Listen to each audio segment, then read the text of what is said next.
Good afternoon. At this time, I would like to introduce our X-Tech Search 1.0 winner, Adranos Incorporated, to provide updates since winning and to hear where they are today. Please help me welcome Adranos.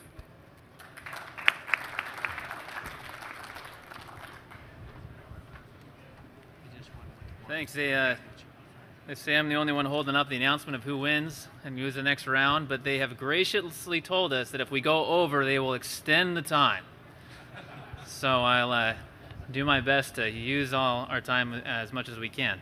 So obviously very grateful for the opportunity to be here to tell you about what we did after X-Tech 1.0, and that's the first question we asked ourselves. What are we doing after X-Tech 1.0? Because the path was a little bit unclear.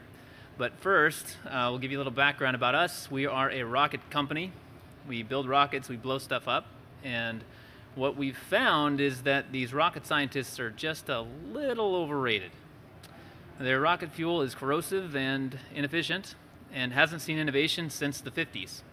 And our goal is to change all that with our high-performance propellant that we call AUSA. Now, as part of our X-Tech demonstration, we did a live rocket launch outside of Las Vegas that we recorded on video, and we've got a 2-minute video that we will show you. And in that video, we compare the altitude reached of a rocket containing traditional propellant and a rocket containing our propellant that we invented. So a bit of a face-off, if you will. So without further ado, here's our video.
As shown in the video, our results of our launch were that we reached a higher altitude with the same weight of propellant.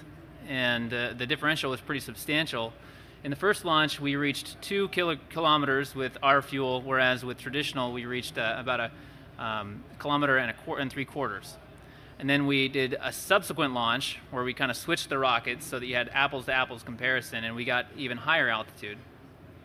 So what this means, the hardest thing to do is to go directly against gravity when you are launching a rocket. And so the 15% increase in altitude translates into a substantial increase in range over ballistic trajectory. So on average, the 1954 rockets, because that's when traditional propellant was invented, traveled about 1.75 kilometers, and then ours traveled just over 2 kilometers for an average of about a differential of 873 feet on average. So here's why this is relevant. So back in the 40s, they invented solid propellant, and it was basically rubber and ammonium perchlorate, and they measured performance by something called specific impulse. And to the non-rocket folks, the best comparable we have is miles per gallon. Not a perfect comparison, but effectively they had a miles per gallon metric to measure the efficiency of the rocket. In '54, they added aluminum, which increased this metric, specific impulse, by 12 seconds. So it's a measurement of time, but 12 seconds. That was enough to make the previous stuff completely obsolete. So what we could do from the launch is we could extrapolate what's the increase in specific impulse based on our altitudes reached. And we increased it by 20 seconds. So it's the most significant increase in rocket performance in really since it was invented. And so what this can do is it can go fit any form factor, so any missile and firing system that uses solid propellant can use our propellant and extend range or increase payload capacity. There's just a lot of options that you can use to have a big impact on what we're doing in the military and in space launch. So what happened next? Well, rockets are expensive, and so we were pretty much on the hunt to get money to pay for more rockets, because even though the $125,000 that we got was great to help for that launch, we spent more than that just on a hobby rocket launch. So we had to look for money in other places. So there's a program called Joint Enhanced Munitions Technology. That's a Joint Army, Navy, Air Force program that we were introduced to.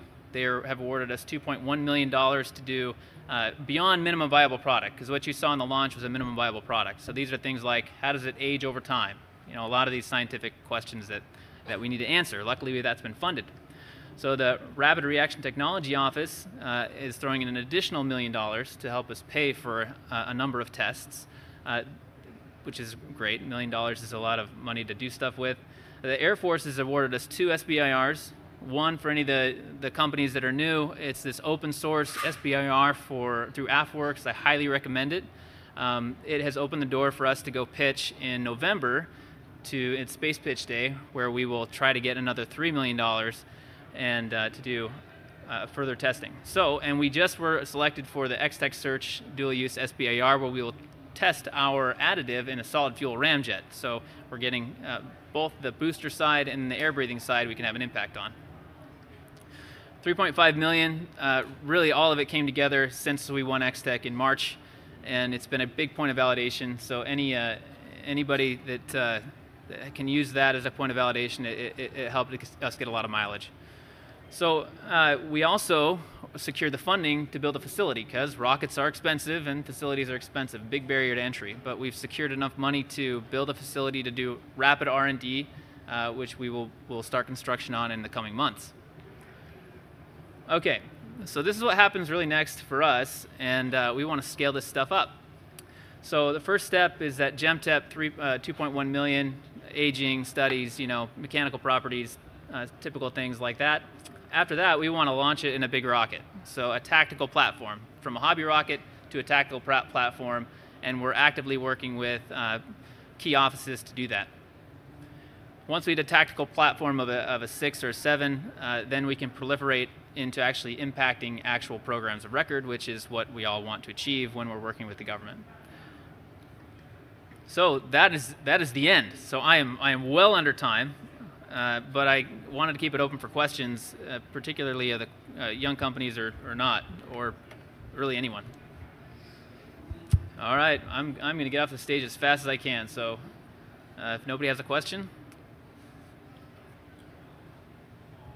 Yes, sir. What does that performance What does that performance increase in the rocket propellant translate to for range for like cruise missiles or other common platforms out there right now? Yeah, it's application specific, but we're seeing upwards towards a 40% increase in range just by switching out the propellant. One powder for another. Yes, sir.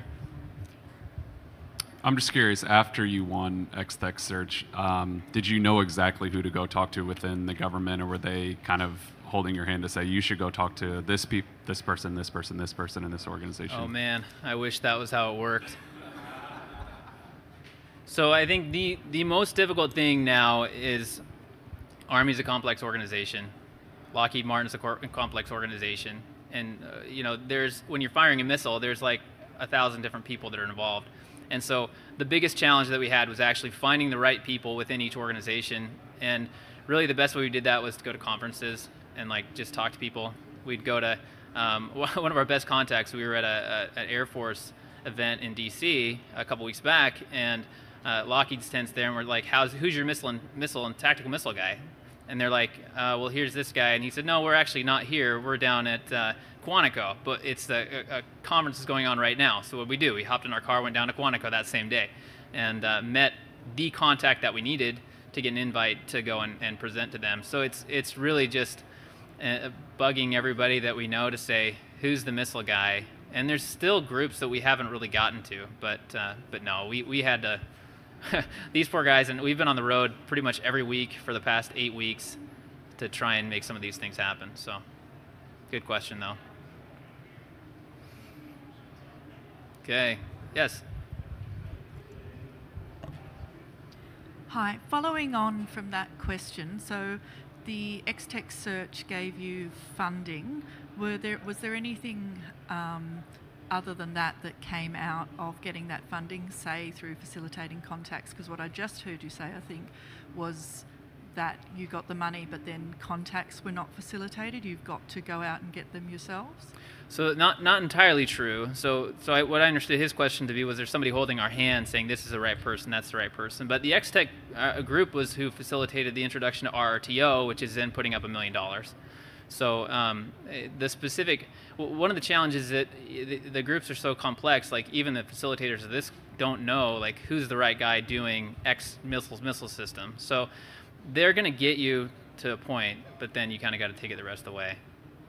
And they, I mean, to their credit, we were trying to get introductions to a specific location, and they tried, and that location just totally pushed us off. I think one of the challenges that we have, the Air Force is moving past this, but the Army still is working through it, is that creating this culture where companies can go and actually interact with the customer and say, like, how do we solve your problems? Like, we're not here, this isn't a sales pitch, like, we don't want you to write a check, but what problems do you have and how can we solve them? And so for us, one of the things that we learned is that we thought range was everything, right? Because that's long-range precision fires, and that's the Army's main focus. But as we got talking to pilots in the Air Force, they didn't care about range. They cared about speed to target. Well, we never would have known that if we couldn't talk to pilots. And so that's one thing that the X-Tech group tried to make happen for us, but you know, we had to, in some respects, we didn't get that done. So, yeah. Okay. Awesome. Thanks so much, guys.